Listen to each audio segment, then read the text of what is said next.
Et on commence ce feuilleton 2012 par une confirmation. Nicolas Sarkozy sera bien candidat et il a déjà chargé son fidèle Brice Hortefeux de coordonner le noyau dur de sa future campagne. C'est ce que révèle Europe 1. Ça ne sera pas facile. Jean-François Copé ou Édouard Balladur en feront partie, mais aussi François Fillon, qui doit du coup ravaler sa rivalité notoire avec Brice Hortefeux et avec Jean-François Copé. Il y en a un qui n'aura pas besoin de déclarer ses intérêts. Vous savez, puisque depuis ce matin, les ministres ont fait leur déclaration publique sur le site du gouvernement de leurs intérêts. Alors, il y en a un donc qui n'en aura pas besoin puisqu'il n'est plus au gouvernement. Mieux, il veut retourner dans sa famille d'origine, qu'il évoque même avec nostalgie. Écoutez Bernard Kouchner.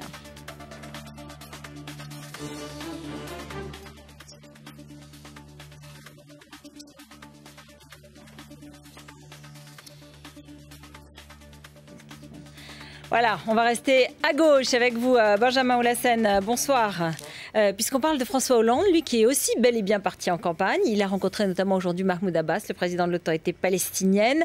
Et puis hier, il était à la rencontre des jeunes. Oui, une semaine après avoir été à la rencontre de la radio Skyrock, la radio du rap.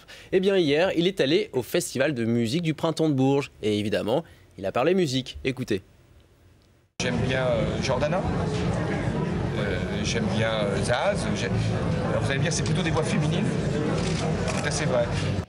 Alors pas mal, parce qu'il parle de Zaz, il dit qu'il a eu le CD, on voit qu'il n'est pas encore à la génération MP3. Mais enfin, c'est pas Jordana, c'est Camélia Jordana, pardon. Voilà, c'est ce que disent les jeunes, Camélia Jordana. Alors ce qui est intéressant, ce qui est vraiment intéressant ensuite, lors de cette petite interview, c'est que le candidat, lorsqu'il est en campagne, lorsqu'il parle même de culture, il parle toujours de politique. Regardez, écoutez, surtout lorsqu'il parle de la chanson qu'il fredonne au quotidien. Mais avec le temps. Quand on va jusqu'au bout de la chanson, c'est avec le temps tout s'en va. Oui, c'est vrai. C'est pas très gai. Si, c'est gai. Je pense que le temps est très important en politique.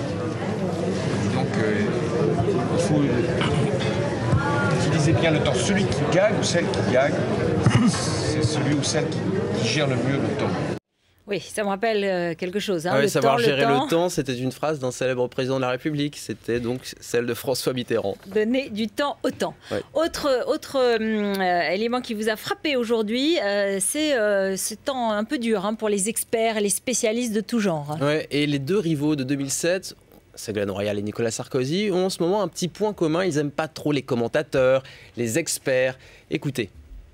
Que le petit système médiatico-politique élitiste, avec son mépris habituel, regarde avec condescendance ce que je peux dire, ce que je peux faire. L'autre jour, il y a quelqu'un qui m'interrogeait, il me dit « Ah, les experts disent que la prime pour le pouvoir d'achat, c'est pas possible. » Je dis « Oui, mais ils ont fait experts parce qu'ils pouvaient pas faire acteurs. » Voilà, tous les deux ciblent les mêmes. Merci beaucoup Benjamin, on se retrouve demain et tout de suite on revient avec notre point sur le 21 avril.